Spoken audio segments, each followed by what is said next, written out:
রবীন্দ্রনাথ ঠাকুর একটা জায়গায় লিখেছিলেন যে আজি প্রণমী তোমারে চলিব নাথ সংসার কাজে। তাই সকাল সকাল ঠাকুরের সাথে কিছুটা সময় কাটিয়ে ভাবছিলাম প্রার্থনায় বেরোবো, কিন্তু আজ যে বেরোনোর উপায় নেই। বাইরে প্রবল বৃষ্টি এবং বাবা কখন যেন ছাতিটা নিয়ে বেরিয়ে গেছেন। আমার আর ইচ্ছে করছিল না, তাই আজ বাড়িতেই আমি আর মা প্রার্থনা করলাম।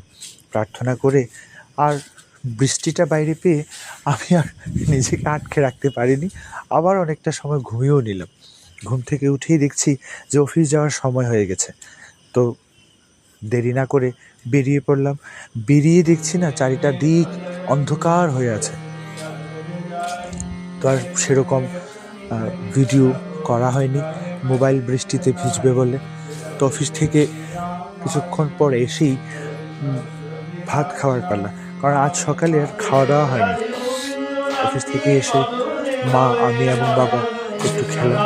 খেয়েই না এই বৃষ্টির দিনটাকে যেন ঘুমিয়ে উপভোগ করা হলো। আজ আবার ঘুমিয়ে পড়লাম। ঘুম থেকে উঠে এবার আর কি করি, একটু প্রার্থনা, সময় হয়ে গেছে, প্রার্থনা করলাম মা, বাবা, আমি।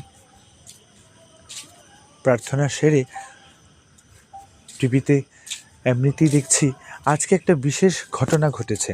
আমার সাঁইথিয়া পড়াকালীন এক দিদিভাইয়ের সাথে খুব সখ্যতা তৈরি হয়েছিল এবং ওনারা সাথে ছিল বলে না আমার ওই ডাক্তারি পড়াকালীন সময়টা খুব বেশ ভালো কেটেছে ওনাদের সাথে।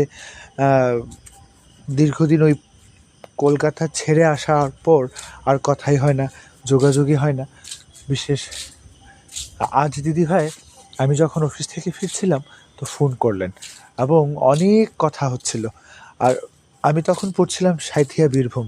তো এই কথার মাঝে ওই পশ্চিমবঙ্গের বর্তমান পরিবেশ এবং ওনারা কীরকম আছেন, অনেক কথা আস্তে আস্তে না এই আসার পথটাও অনেকটা ভালোই কাটছিল। তো প্রার্থনা সেরে বসে